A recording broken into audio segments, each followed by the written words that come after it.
All right, everybody, what is going on? Good morning. Happy Wednesday. The high of the NFC Championship game is starting to wear off here. And I know we're amped up for the last game. We got one more game to play, but it's not going to be here for a little while. We are still 11 days away from the Super Bowl. So there's a lot of time between now and then. And we're not necessarily going to get a lot of information about these teams or this game for the next few days. Next week is the week where we'll start to get an idea of what's really going on here. But this week is mostly going to be chill. So, opportunity to kind of spend a little bit of time talking about other things. And I did say I was going to try to do one mock draft a week until the draft. So, today was a good day to go ahead and punch in mock draft 5.0. So that's what we're going to do in this video. I put together a mock draft. It's my fifth one. I'm trying to mix and match with each one. Let's get into it. All right, everybody, before we go any further into the video, I want to take a minute to tell you guys about a wonderful app called Sleeper, a one-stop shop for all your sports needs. You can celebrate and chat about sports in real time with other users. You can get all kinds of scores, sports news, and sports alerts with blazing fast speed. And of course, you can play in fantasy leagues and win real money on picks contests. So enjoy sports with other people in a community.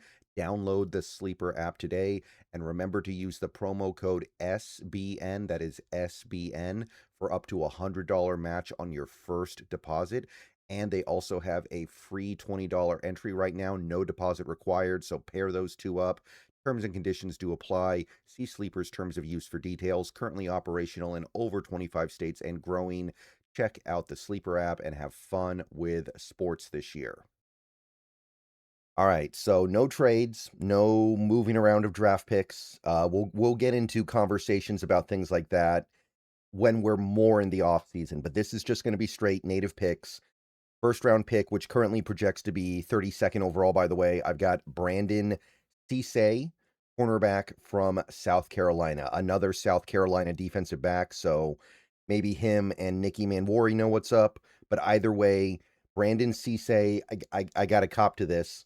A lot of people that do mock draft stuff, a lot of people that do draft stuff have started projecting Cisse to the Seahawks at 32. And I can see why. And I do want to say I do like the pick. I'm not just putting it here because a lot of people are doing mocks with the Seahawks taking Cisse. It does make sense, right? The Seahawks probably going to need some help at cornerback.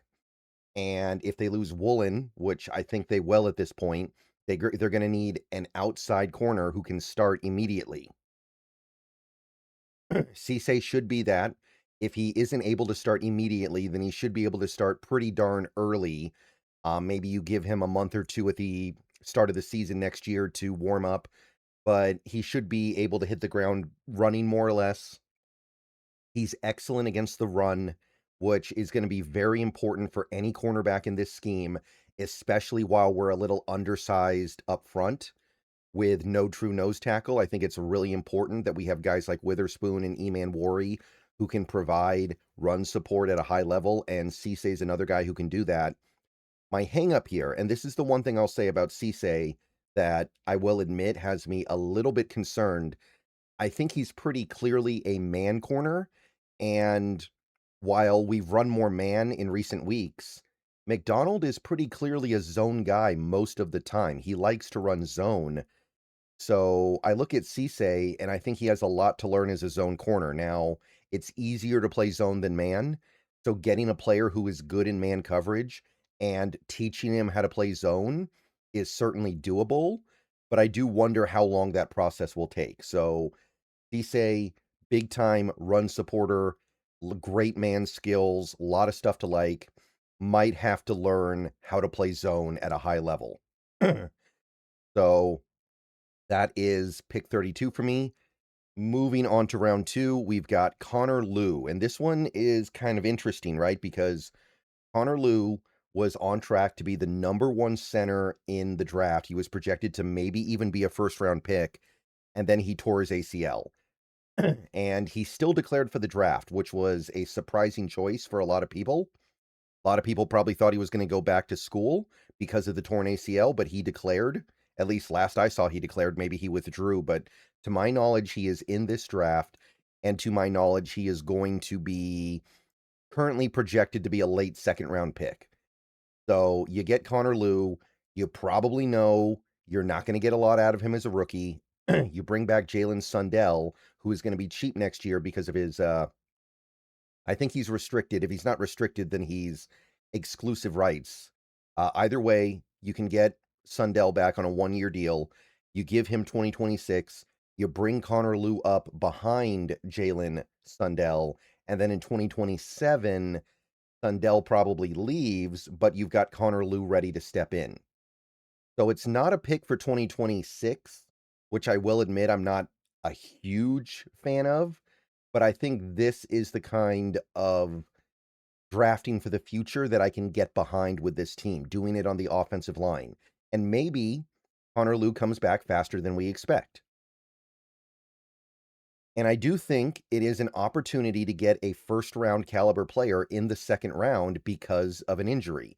Now, you have to hope that he comes back from the injury, but I'll say it again, Connor Lew was projected to be a borderline first-round pick until he got hurt.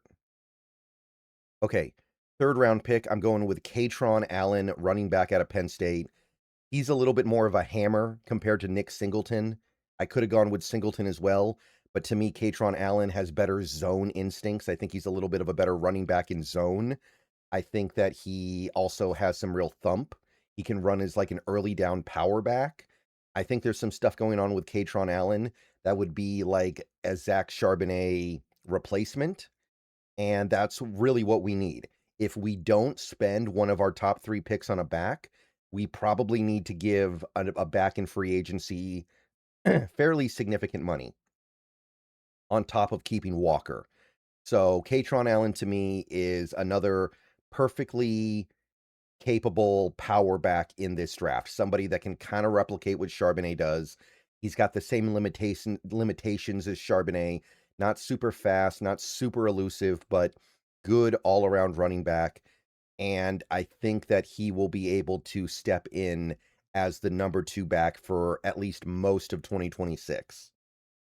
All right, so those are your top 3 picks. Those are the really important ones that you got to hit on. So I've got a Woolen replacement, I've got the Charbonnet replacement, and then Connor Lew is kind of your long-term plan at center. So unfortunately, I'm not really playing a lot of addition. This is definitely a draft where you're trying to replace what you might be losing, but sometimes that's the way it goes, and there's nothing wrong with it, and I think these players have immense potential. My 6th round pick, and again, you're kind of really digging down deep here, but Jack Pyburn, LSU, not somebody I've really talked about much this year, but he's like a 265-pound edge rusher.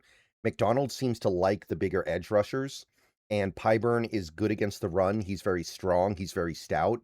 He holds his ground well. Some people might even think he might slide inside and be like an undersized defensive tackle or a 2-eye defensive end. I think that could work pretty well. I think that could be pretty appealing, but I wanted to do something at the edge position for this mock because obviously I kind of ignored it.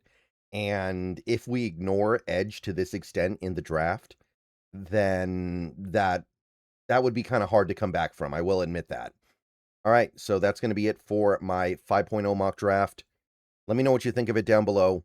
I know these mocks are short, but we only got 4 picks, so it is what it is. All right, see you guys later. Go Hawks. Let me know what you think.